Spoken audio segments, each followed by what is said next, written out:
Thank you, Cam. Good morning again. Well, today we have an encore encounter with one of the most successful singer-songwriters, producers in music history, the one and only Barry Gibb. From that string of hits they had in the 1960s to Saturday Night Fever in the 70s and everything else since, the Bee Gees enjoyed unparalleled popularity. The songs, the voices, the harmonies, the whole thing just awesome. Sadly, Barry is, of course, the only Bee Gee around these days. I caught up with him when he returned to Australia for a series of shows last year.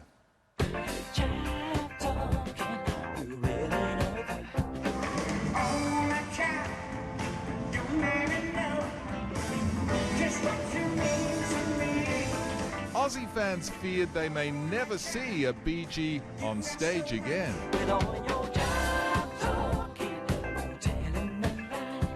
The brothers Gibb became a duo after Morris's unexpected death, and with the passing of Robin, Barry emerged as a solo artist. The first month or two, I thought, maybe I should just leave it out now, and the idea of writing songs was still very real. The idea of being a lone Bee Gee was not so real to me.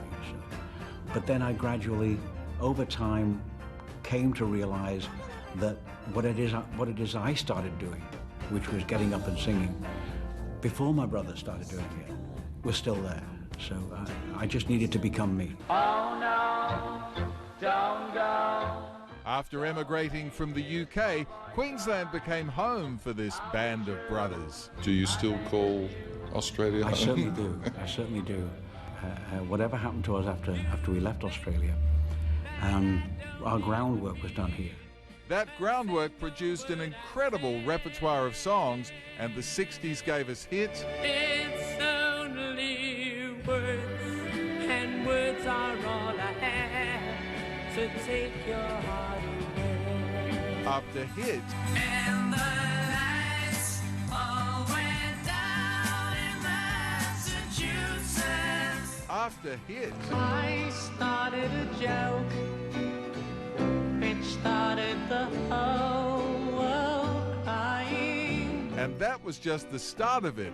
The disco era delivered again.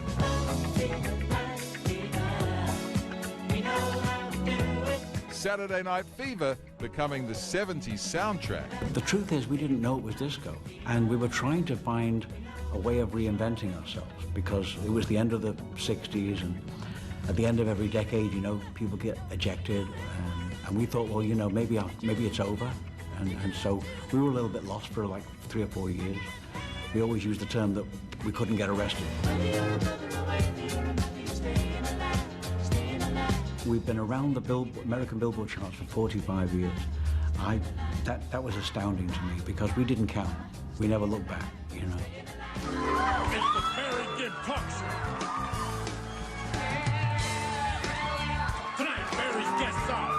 Now a new generation has discovered the Bee Gees through a series of hilarious Saturday Night Live skits. Barry himself got in on the joke in the recent Christmas special.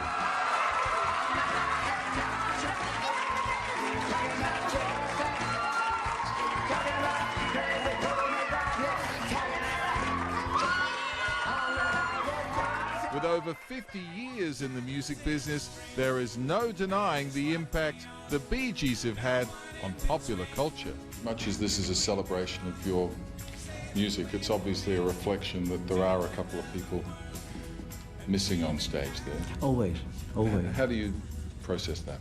A lot of it, you try to put it aside. A lot of it, you try not to think about it, but it never works.